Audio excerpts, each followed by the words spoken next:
Hi అండి. Platform mistake నుంచి మ్యూజియంకి వెళ్ళడం వరకు మా డే ఎలా గడిచిందో చూద్దాం రండి. మ్యాటర్ ఏంటంటే మా చిన్నయ్య చిన్నోద్ర మా దగ్గరికి వచ్చారంటే హైదరాబాద్ వచ్చారు. టిఫిన్ అయిపోయాక సాలార్జంగ్ మ్యూజియంకి వెళ్దాం అనుకున్నాం. 10కి లోకల్ ట్రైన్ కోసం లింగంపల్లి వెళ్ళాం. అక్కడ ప్లాట్ఫామ్ 2కి వెళ్ళమంటే మేము ట్రైన్ రావడం చూసి ప్లాట్ఫామ్ 1కి వెళ్ళిపోయాం. ఇంతకీ అది నెక్స్ట్ స్టేషన్లోనే ఆగిపోతుందంట. సో రాంగ్ ట్రైన్ ఎక్కమని నవ్వుకుని ఇంకా లోకల్ ట్రైన్స్ ఆఫ్టర్నూన్ వరకు లేవంటే మియాపూర్కి వెళ్ళి మెట్రో ఎక్కేసి 12కి మ్యూజియం దగ్గర దిగేసాం. పెద్దవాళ్ళకి అండ్ ఫోన్స్కి టికెట్ ప్రైస్ వచ్చేసి 50 రూపీస్, చిన్నపిల్లలకి మాత్రం 20 రూపీస్. టికెట్స్ తీసుకుని లోపలికి వెళ్ళగానే డిజిటల్ సెల్ఫీ బూత్ ఉంటే అందరం సెల్ఫీస్ తీసుకుని లోపలికి వెళ్ళాం.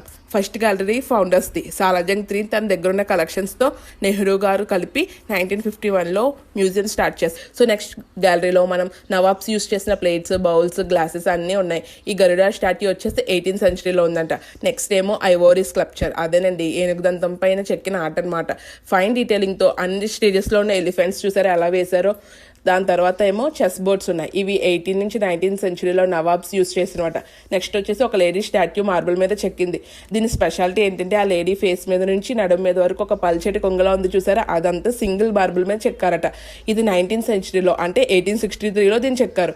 చూడండి ఎంత బ్యూటిఫుల్గా ఉందో. దాని తర్వాత నవాబ్స్ యూస్ చేసిన వాల్ హ్యాంగింగ్స్, ఆ పీకాక్ వాల్ హ్యాంగింగ్ అయితే నాకు చాలా బాగా నచ్చేసింది.